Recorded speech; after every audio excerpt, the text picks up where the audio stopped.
Bonjour à tous et à toutes, je flex actuellement un maximum.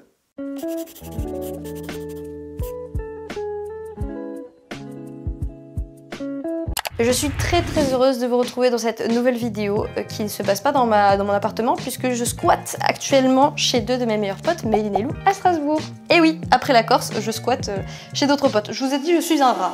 Vous avez vu le titre, l'objectif c'est de choper des bonnes habitudes, une routine saine pour la rentrée. Je précise avant que cette vidéo n'a pas du tout pour but de vous presser ou de vous rappeler de manière prématurée que la rentrée scolaire arrive. C'est pas le but, vraiment, mettez-vous ça loin de votre crâne. L'objectif dans cette vidéo, c'est pas du tout de vous mettre cette pression-là. Non, au contraire. C'est que je me suis fait une réflexion en fait récemment, parce que là j'ai la rentrée qui arrive, quand bien même je ne suis plus étudiante, j'aime bien le côté de me dire là j'ai une rentrée comme tout le monde qui arrive, où je vais avoir de nouvelles résolutions, ambitions, goals, objectifs à accomplir et qui va permettre d'évoluer en fait, de continuer à évoluer dans ma sagesse de vie. Et le truc c'est que quand j'ai pris en exemple toutes mes années d'études, vous savez les fameuses années où on se dit non mais là, le 1er septembre, premier jour de classe, je vais être on fire, je vais être hyper motivée, c'est bon cette année c'est la mienne, je vais m'acheter des super cahiers, des super stylos, petit fluo pastel là, ça va être incroyable. Et en fait on se retrouvait le jour 1 à ne plus en pouvoir déjà. Et je me suis dit avec du recul, sans grande surprise, que je pense que le problème était que j'attendais le jour 1 d'avoir tout. La motivation, l'envie, la détermination, une routine saine. Sauf que, comme toute bonne chose, en fait ça se prépare avec du temps. C'est comme si dans 2 ans, je sais pas, vous avez envie de faire les JO au tir à l'arc. Je sais pas si ça existe, hein. Moi je pense que oui, Hunger Games. C'est parti. Et du coup, vous allez devoir vous entraîner pendant 2 ans. Vous n'allez pas juste vous pointer le jour des JO avec un truc aussi important en termes de préparation, sans rien avoir préparé, c'est pas possible. Et B, la rentrée c'est pareil. Je pense que mon exemple partit d'une bonne intention, mais waouh, il est parti très loin pour le coup. Je pense qu'il faut prendre justement ce petit temps pendant l'été pour vous trouver vous-même, pour trouver des choses qui vous correspondent, qui vous font du bien, pour vous amener le jour J à déjà en fait savoir ce qui va se passer et comment vous pouvez faire, comment mieux appréhender les choses et avoir envie de faire les choses. Et pas attendre que ça vous tombe comme de par magie le jour de la rentrée, parce que croyez-moi ça va pas être le cas, hein. Vous allez le repousser et ce sera la même chose que les années précédentes, à faire vos devoirs le jour avant, le soir avant, l'heure avant pour les plus courageux, courageuses. Bien évidemment, mes conseils ne sont que des conseils. Je vous dis pas que c'est en faisant exactement la même chose que moi que vous aurez la routine qui vous correspond. Néanmoins, je pense que dans le fond, c'est pas dégueu. Voilà. Et surtout, c'est parfaitement accessible, que vous soyez à la campagne, à la ville. Voilà, il n'y a pas d'activité onéreuse à la clé ou de choses que vous ne pouvez pas faire si vous êtes dans telle ou telle situation. Je précise que cette intro m'astoque malgré moi. Je la fais avant le début de la vidéo parce que pour moi c'était quand même important, sachant que la vidéo va commencer directement le matin avec moi, de manière dure et brutale, par une course. Et je suis pas éveillée le matin, surtout quand je dois aller courir. Donc on commence la journée avec un réveil à 8h30. Et je tiens à dire d'ores et déjà, même si ma tête franchement ça parle de soi-même, j'aime pas me réveiller tôt le matin, enfin pas encore honnêtement, j'aimerais trop avoir le mood de Miracle Morning, on bouffe la terre, le monde dès le matin, c'est pas le cas chez moi, j'aime trop dormir. Donc aussi ça c'est un truc, vous avez des objectifs, laissez-vous le temps de les atteindre. Genre là moi mon objectif c'était de me lever à 7h à la base quand j'ai commencé cette routine. Pour l'instant j'arrive pas à me lever en dessous de 8h30, c'est impossible. Faut faire à son rythme. Déjà je me dis, avant je me levais à 10h, maintenant je me lève à 8, je sors de mon lit à 8h30, il y a une évolution, d'accord? Et ça c'est hyper important en fait quand vous forgez une nouvelle routine, une nouvelle habitude, c'est de vous laisser le temps de découvrir vos aptitudes pour le faire, de pas vous en vouloir et de noter toutes les petites évolutions, même si elles sont toutes petites et infimes. Même si vous réveillez 1 minute plus tôt, c'est 1 minute de gagner. Donc là c'est direction courir en fait directement. Moi je mets mes petites shoes, mon petit short de sport, et cela. C'est important de se mettre dans le mood de ce que vous allez faire. Moi pendant hyper longtemps je décrédibilisais vachement dès que je faisais du sport en mode non mais ça va pas durer, non mais je suis une fausse sportive, c'est pas bon. Faut avoir une mentalité positive et croire en vos capacités et surtout en vous, parce que c'est que quand vous croyez fondamentalement dans quelque chose que vous avez la motivation pour la faire et pour la faire évoluer et réussir et vous dépasser en fait. Donc là moi je pars direct. Alors je sais qu'il y a des gens qui mangent avant, des gens qui boivent avant.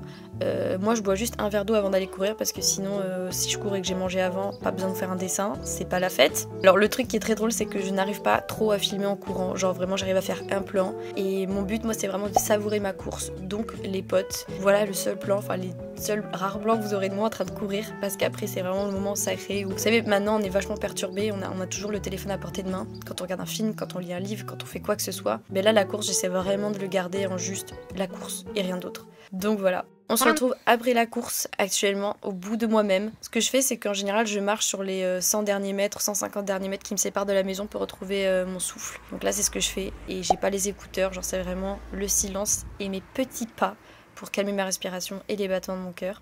Et ensuite douche, hein, parce que clairement on pue la transpiration et en route pour le petit déjeuner.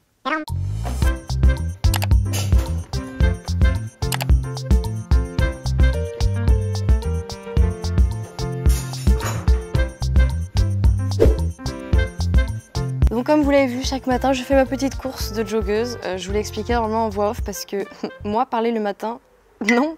Là en ce moment ce que j'essaie de faire aussi pour le petit déjeuner, c'est de prendre quelque chose de très léger. J'adore manger le matin et honnêtement j'ai pas envie de me restreindre, mais j'ai envie de voir ce que ça fait de ne pas manger le matin pour laisser du repos en fait à mon estomac. Là l'important c'est de savourer son petit déjeuner pour continuer sur une bonne lancée, être fier de soi. Mais rien que l'après-douche, après le sport, et là je suis posée, genre je me dis j'ai fait une chose énorme dans ma journée, à savoir courir.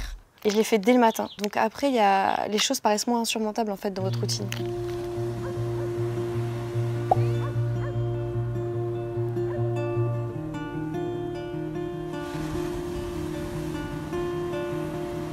On each day, I feel like giving up. I pray you find a reason to hold on. Even one thing that can make you smile is a prayer answered, this I know. Là, on se retrouve pour une autre partie de la routine, un peu d'apprentissage du coréen. Et oui! Et ici, nous avons la maestro à la table, à savoir Lou. Faut savoir que Lou, ça fait... Attends, interview. Ça fait combien de temps, Lou, que tu travailles ton coréen tous les jours? Là, ça fait... Depuis que je suis rentrée, 57 jours, je crois. Ah, tu comptes les jours carrément? Bah, en fait, j'ai Duolingo, du coup, je sais. Duolingo. Sponsorisez-nous, non? En fait. Comment t'arrives à garder ta régularité tous les jours? Et est-ce que, genre, tes horaires de travail varient ou c'est toujours les mêmes? J'ai vraiment l'impression d'être en interview, gros, c'est trop drôle. Mes horaires varient, mais c'est souvent le matin, quand même. Pourquoi? Je crois qu'on est plus intelligent le matin. J'ai l'impression qu'on percute plus. Et pourquoi j'arrive à me maintenir? C'est la vengeance, hein. Je suis sur une revenge. Cette vidéo, soyez en colère pour être productif. Vraiment, là, je suis motivée par la vengeance, mais je sais que sur le long terme, ce sera autre chose, tu vois. Mais en vrai, il y a aussi une envie derrière. Genre, t'as pas juste par la vengeance envie d'apprendre cette langue. Bah, je veux prouver, tu vois. Je veux prouver aux autres, à moi-même. Cette vidéo va partir en steak en mode, tu sais, la fille voulait faire un truc hyper positif, safe play, c'est la vengeance. Que la bagarre, toujours. Et j'ai une question plus politiquement correcte et soft. Comment tu te sens par rapport à tes sessions, genre? Parce que j'imagine qu'il y a des sessions qui sont plus faciles que d'autres, des sessions où t'arrives plus à comprendre que d'autres, où tu vas bosser plus longtemps. Qu'est-ce qui se passe quand t'as une session où là tu te dis, tu sais que c'est hyper compliqué, comment faire pour ne pas être déçu et continuer d'apprendre quand même le lendemain, tu vois? Là, tu vois, meilleur exemple, là, je suis sur un truc que j'ai du mal à maîtriser, tu vois. C'est un truc grammatical que j'ai du mal. Je fais au mieux et si j'arrive pas, je me dis j'arriverai plus tard. Ok, du coup, c'est des leçons que tu reprends ou... Ouais, c'est des leçons que je reprends et je me dis de toute façon, j'avance. Au pire, je comprends pas, je comprendrai plus tard. C'est genre, quand j'ai repris là le coréen il y a du coup 57 jours, à l'époque, j'avais pas compris les heures, les horaires et tout, genre les chiffres, machin. Et j'ai compris, tu vois. J'ai réussi cette fois-ci, donc je me dis bon, au pire, je réussirai plus tard. Tu peux pas chercher à comprendre tout le temps, c'est impossible. Parce que même les traductions des règles grammaticales, elles sont pas 100% correctes, tu vois. Ils ont essayé de s'adapter à la langue française, mais c'est quasi impossible. Donc juste avance. Donc ton conseil, c'est avancer et savoir quelle est sa source de motivation. Exactement. Pour avancer. Exactement. Du coup, moi, dans un mood beaucoup plus détente, juste d'envie de découvrir et de parler un peu mieux la langue et de comprendre les chansons et les K-dramas que je regarde, je fais 5 leçons par jour. Alors, c'est susceptible d'évoluer, c'est juste que là, les premières leçons sont hyper faciles, genre c'est vraiment... Annyeonghaseyo, Kamsahamnida, etc. Ça c'est le petit livre. Mais si je sens que je peux faire que deux sessions, enfin que 2 leçons, j'en fais que 2. Il n'y a pas de lézard sur ça. Je suis grave d'accord avec ça. Moi quand genre j'en ai marre au bout de 10 minutes, je me dis bah au moins j'ai fait 10 minutes aujourd'hui. Oui c'est ça. L'important c'est de le faire quoi. En fait ça je me pas de pression, parce que de toute façon j'ai pas d'examen, tu vois, je suis pas en études ou quoi, donc il y a que mon rythme qui compte. Puis en plus je pense que si on se force dans la journée, ben en fait le lendemain vous avez pas envie d'y aller de nouveau parce que ça vous rappelez le souvenir du jour d'avant et c'était pas drôle. Donc ça donne beaucoup moins envie d'y aller. C'est pour ça qu'il faut se fixer des objectifs simples, vous écoutez, mais toujours vous y mettre. La seule chose c'est la régularité, que ce soit 2 fois dans la semaine ou tous les jours ou 1 fois dans le mois, j'en sais rien. C'est dire là je le fais. Et je reporte pas et je le fais et puis je m'écoute. Je le fais à ma hauteur mais je le fais.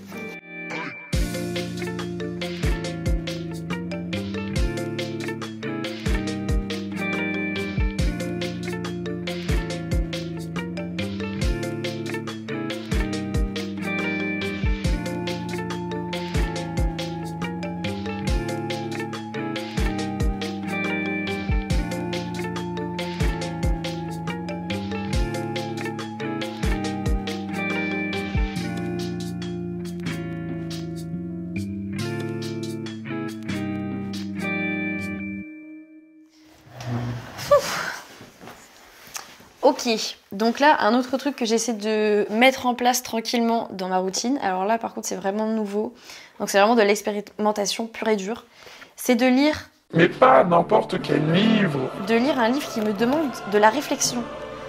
C'est-à-dire que j'ai un ami à moi qui aime beaucoup la philosophie et du coup qui m'en a parlé et qui m'a dit ouais moi j'adore ce livre et je lui dis bah vas-y échange de bons procédés, je te passe un de mes livres préférés de Camus, tu me passes un livre préféré, donc là c'est vraiment Gilles Deleuze, Nietzsche et la philosophie. Comment vous dire que la dernière fois que j'ai fait de la philo c'était au lycée et franchement même si j'ai eu une très bonne autobac c'était pas flamboyant tout au long de l'année. J'aime beaucoup les questions qui sont abordées par les philosophes mais j'avais oublié en fait à quel point parfois c'est hyper compliqué à comprendre. Surtout que là Nietzsche...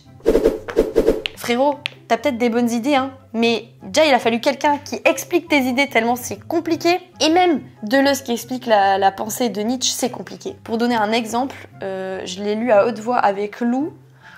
On mettait vraiment 30 minutes par chapitre pour comprendre. Je fais des notes pour comprendre le tout. C'est-à-dire que là, par exemple, c'est le concept de la généalogie. L'arbre généalogique? Non. Mais c'est un bon exercice parce que je pense qu'en fait, à force d'en lire, on commence à capter les mécanismes, les rouages, les expressions, enfin comment ils parlent là où ils veulent nous emmener. Mais c'est pas évident. Donc j'essaie de m'accrocher et de lire genre 2 petits chapitres par jour. À savoir les chapitres, ils font genre 3 pages chacun, donc ça va quoi. C'est pas mastoc non plus. Mais honnêtement, je pense qu'il faut le voir comme un jeu. Genre vraiment, il faut le voir comme un jeu et c'est vrai que ça débloque des choses dans le cerveau de compréhension. Et pour mêler l'utile à l'agréable, je vais profiter du soleil et du temps qui n'est pas encore chaud le matin.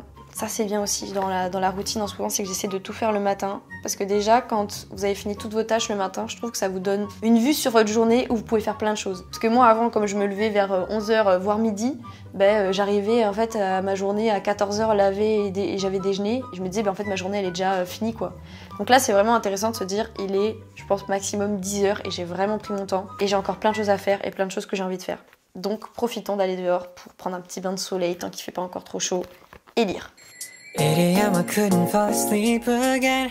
Been overthinking all the little things I've said. I'm sleep deprived almost every night, and I wish that I wouldn't think instead. I know the sun is up and I got things to do, but I don't think I've got the energy to move. And I go back to the dreams again, but I shouldn't be sleeping when it's daylight now and I'm stuck in my bed. Daylight now and I'm stuck in my head.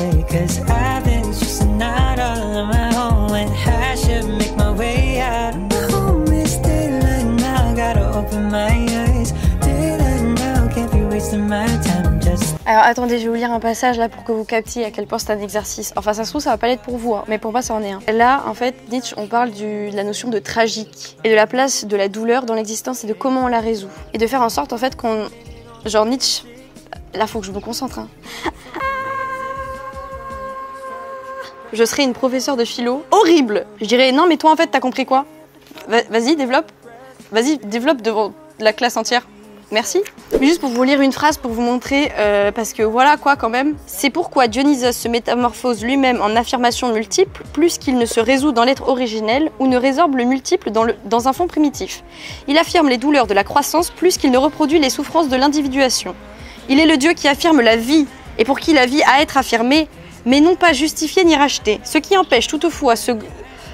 J'ai déjà pas compris. Quand je vous dis que je mets une demi-heure par chapitre, en fait je pense que la philo faut vraiment la lire ligne par ligne. Peut-être parfois ne pas chercher à tout comprendre. Ça c'est un des gros problèmes de mon existence. Je veux toujours tout comprendre.